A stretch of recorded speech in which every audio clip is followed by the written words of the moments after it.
The Vatican's official record lists the 1999 Lateran excavation as a structural collapse.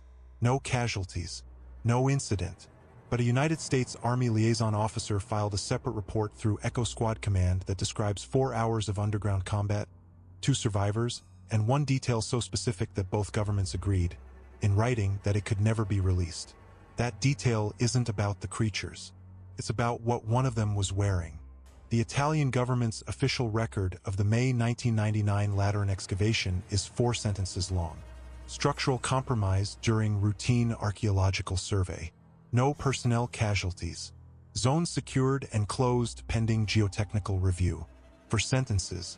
In a country that documents parking violations in triplicate, 4 sentences covering an event that required the deployment of a Gruppo di Intervento Speciale assault element into the sub-basement of one of the oldest churches in Christendom is not a filing error. It is a decision.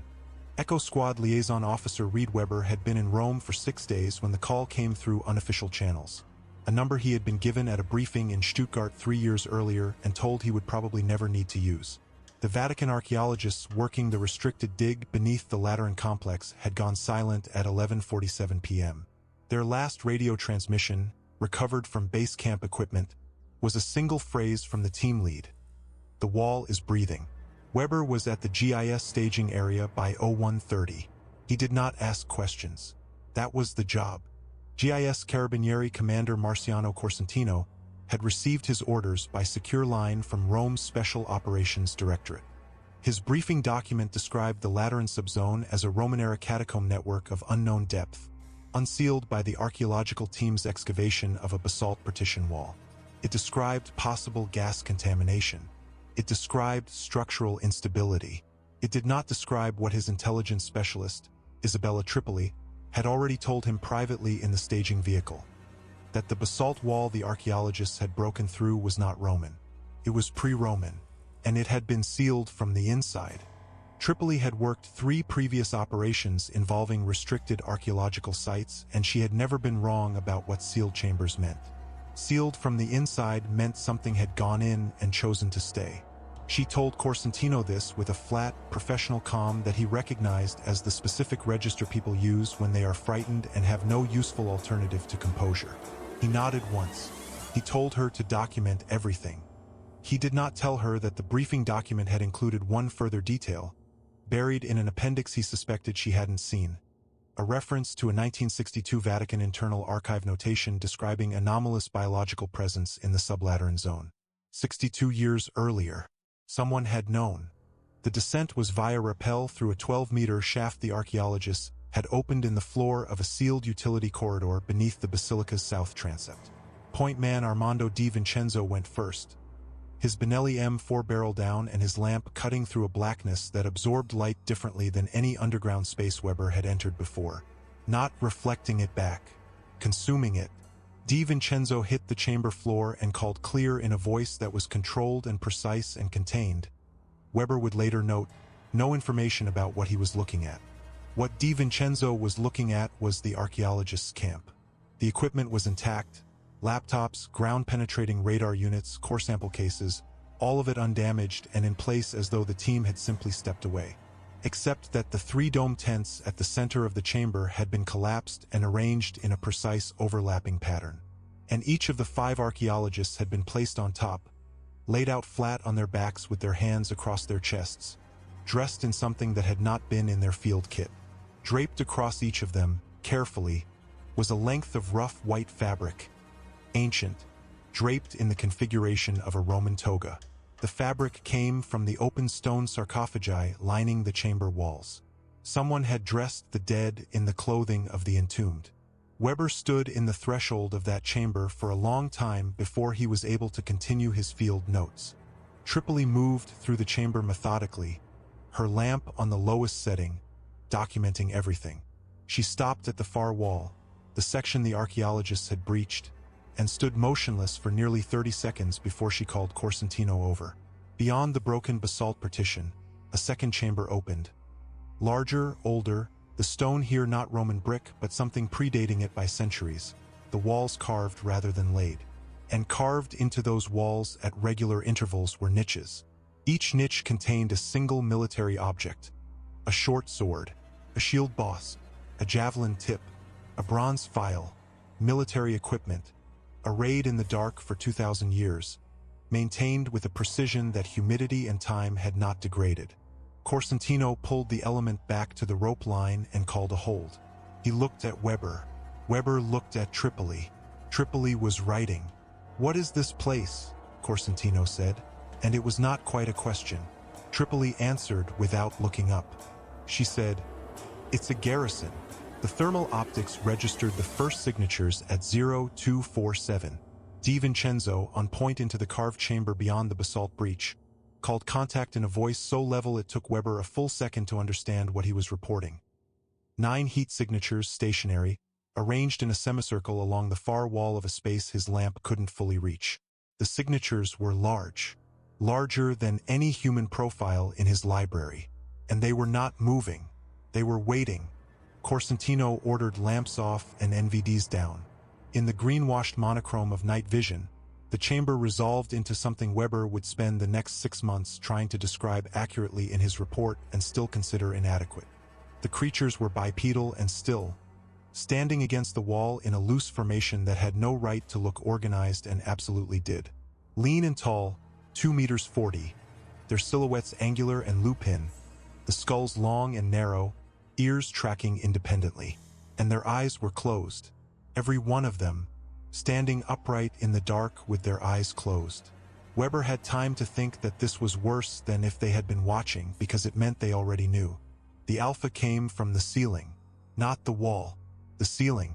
Praetor dropped from a recess 15 meters above the chamber floor in a controlled descent that hit the stone without a sound and resolved into an upright posture at 3 meters 50 that forced every member of the element to recalibrate everything they understood about interior geometry. It was not fast. It was deliberate. The bioluminescent amber of its eyes activated slowly. Not the erratic pulse of the pack flanking behind it, but a sustained, rhythmic glow that lit the wet stone walls in a circle of gold. Around its neck, swinging gently from the motion of the landing, a bronze plate. Weber got his lamp on it for 1.3 seconds before Costantino called lamps off. Long enough to see that the text was Latin. Long enough to see a date he would have called impossible. The pack did not charge. This was the first thing that broke every protocol Weber had been briefed on. The creatures arrayed along the wall did not scatter, did not vocalize, did not rush the element. They moved laterally, sideways along the wall, spreading outward to both flanks in a smooth, enveloping motion that Di Vincenzo recognized as a pincer before the tactical picture fully resolved. He called it immediately, rotating right while Costantino covered left. The movement was not instinct. It was doctrine. They were executing a flanking maneuver on a 4-person special operations element in a Roman catacomb at 3 in the morning, and they were doing it with unit coherence. Weber fired first, a controlled double tap from his Glock at the nearest pack member that connected and registered and produced a response that was not a collapse. The creature turned toward the impact, evaluated it, and continued its lateral movement. Costantino's PMX opened up on a second contact, and Weber heard the rounds impacting and watched the creature's motion stutter but not stop, the dense hide absorbing kinetic energy in a way that standard ballistics were not designed to defeat. Di Vincenzo switched to the Benelli M4, and the shotgun blasts in the enclosed stone space produced a concussive report that every one of them would hear for weeks afterward. The pack flinched. The pack stopped. The pack regrouped. Praetor had not moved during any of this. It stood at the center of the chamber, and its amber eyes tracked each member of the element individually, moving from face to face with an attention that was not predatory. It was evaluative. Weber realized, in a moment of cognitive clarity so sharp it felt like a physical sensation, that Praetor was conducting an assessment. It was looking at their weapons, their formation, their response timing. It was determining whether they constituted a significant threat or a manageable complication. He raised his Glock and held it steady and met the amber gaze directly, because he needed it to know that he knew what it was doing. Tripoli's voice came from behind him, very quiet. The formation they're using, the lateral spread from a central command position. That's a Roman military flanking protocol. Cornu, the horn. Weber did not lower his weapon. He said, "How old?" She said, "1st century. Described by Vegetius." Standard Legionary doctrine. The pack held its extended position. Praetor's eyes pulsed once, slowly. Corsentino said very quietly in Italian, something that translated approximately as, "We are very far from Rome." And Di Vincenzo, without any irony whatsoever, said, "No, we're not. Stay with us, because in the next segment of this log, you'll hear the one behavioral detail from Weber's field report that both governments cited as the reason for total suppression. Not the creature sightings, not the dead archaeologists. One observation recorded at 0319 that changes the entire nature of what happened in that chamber, and what it means that it's still happening now. The withdrawal to the columbarium was not a retreat. Corsentino called it a tactical reposition, and he was correct in the technical sense because they moved with purpose, covered each other's intervals precisely, and maintained formation. But the pack allowed it. This was the thing Weber could not process in the moment and could not process for months afterward. The pack permitted the withdrawal. Praetor's amber eyes tracked them back through the basalt breach, and the pack followed at a distance of exactly 20 meters. Maintaining it, not closing, not flanking. Escorting. The columbarium connected to the archaeologist's chamber through a low arch Di Vincenzo had marked on entry. A genuine Roman burial room, cylindrical, 15 meters in diameter. The walls honeycombed floor to ceiling with sealed niches bearing painted names. 2,000 years old and intact. One entrance, thick walls, elevated ceiling, the most defensible position in the accessible network.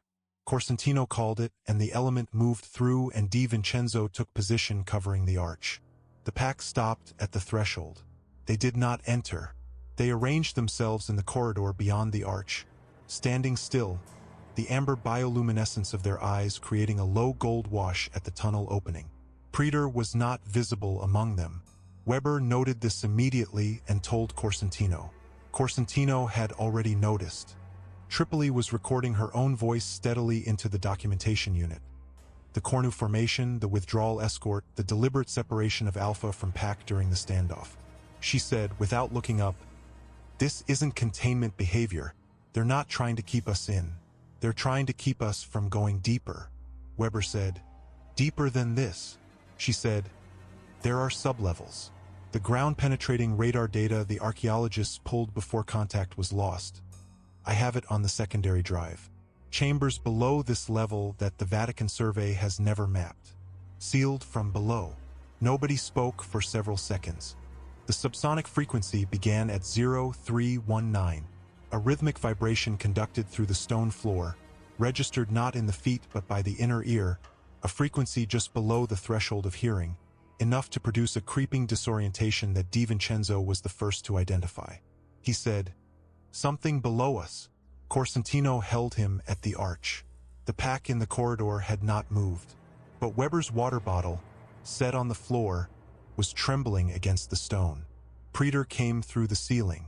A section of Roman brick 14 meters above them fractured inward on three sides simultaneously, and the Alpha dropped through in a controlled fall, arrested 3 meters from the floor with both forehands braced against the columbarium wall. Using the wall as a brake, landing upright, no impact damage. Full height, 3 meters 50. Amber eyes at maximum pulse, illuminating the sealed urns in gold. And it looked directly at Tripoli, not at the weapons, not at Corsentino, at the documentation case on her back. Weber held position and did not fire because he understood, in the same moment he suspected Tripoli understood, that Praetor had been tracking the documentation from the beginning. It had watched her record everything. It had tolerated the weapons and the lamps and the tactical movement. And now it was 2 meters from her, and it had not struck, and it was looking at the case with something that Weber's field report would later describe, after 6 drafts and 1 consultation with a behavioral analyst at Fort Bragg who read it and then asked to have his name removed as recognition. Tripoli reached one hand back and unclipped the documentation case from her shoulder strap. She set it on the floor between herself and Praetor. She stepped back. Praetor lowered its head toward the case, long enough for its amber glow to illuminate the surface, and then it stepped back. It moved to the arch. The pack parted. It passed through, and the pack reformed behind it, and all of them withdrew into the corridor and into the dark. The element stood in the columbarium for 4 minutes without speaking. The subsonic frequency was gone. The amber glow was gone. Nobody reached for the documentation case. Nobody discussed not reaching for it. They went up the rope line one at a time, Di Vincenzo last, and nobody looked down. The Vatican's engineering works began 9 days later. 1,200 tons of concrete, pumped over 11 days into every accessible shaft beneath the south transept. The Vatican's press office describing it as emergency foundation stabilization. The documentation case Tripoli left on the columbarium floor, containing the only copies of the archaeological radar survey and every field recording she had made, was entombed with it. The detail that Echo Squad Command cited as the reason for total suppression of the operation was not the pack. It was not the dead archaeologists. It was a single behavioral observation from Weber's field notes, recorded at 0319 and flagged by 2 independent analysts in Stuttgart before the file was sealed. Preter had not been confused by the documentation equipment. It had recognized it.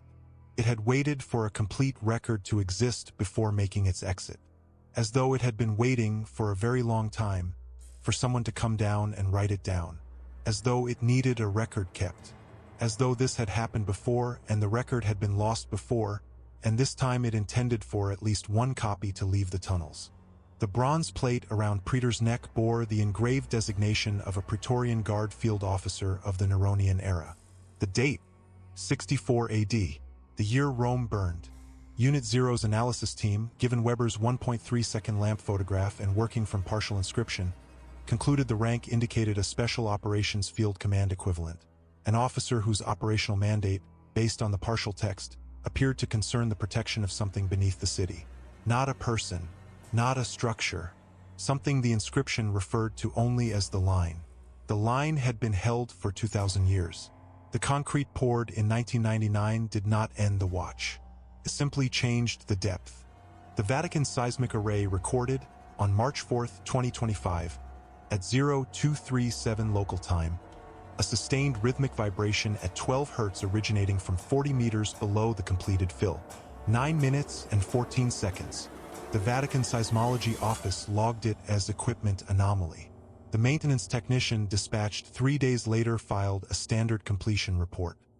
He noted nothing unusual, not the access panel opened from the interior side, not the concrete dust disturbed in patterns inconsistent with his own entry, not the fact that the seismograph unit had been recently and carefully cleaned by hands that had not used the access key. Reed Weber received a forwarded copy of the seismic data in February 2026. He sat with it for 11 days. He sent one message to a contact at Echo Squad whose name does not appear in this file. The message read, "It's still holding rank." He received no reply. He did not expect one. The concrete beneath the Lateran Basilica has not been re-entered. The access shafts are sealed, the engineering documentation is archived, and the official record remains 4 sentences long. Reed Weber is alive. Isabella Tripoli is alive. Marciano Corsentino tends a garden outside Bologna and does not answer calls from Rome after dark. The documentation case has not been recovered. The record Tripoli made, every field note, every radar scan, every timestamp from that night, is 40 meters below street level inside 1,200 tons of hardened concrete. And whatever recognized it and waited for it to exist and chose to let it leave is still down there. Still at the same depth. Still, by every seismic indicator available, still information. What is holding rank beneath one of the most sacred sites in the Western world, why it needed that record kept, and what the sublevel chambers sealed from below actually contain. None of that is in this file. The file ends here because the file was designed to end here. Whatever comes next was not cleared for release. Subscribe to The World Behind Midnight to uncover the next operation before it disappears. Because some secrets are best left behind midnight.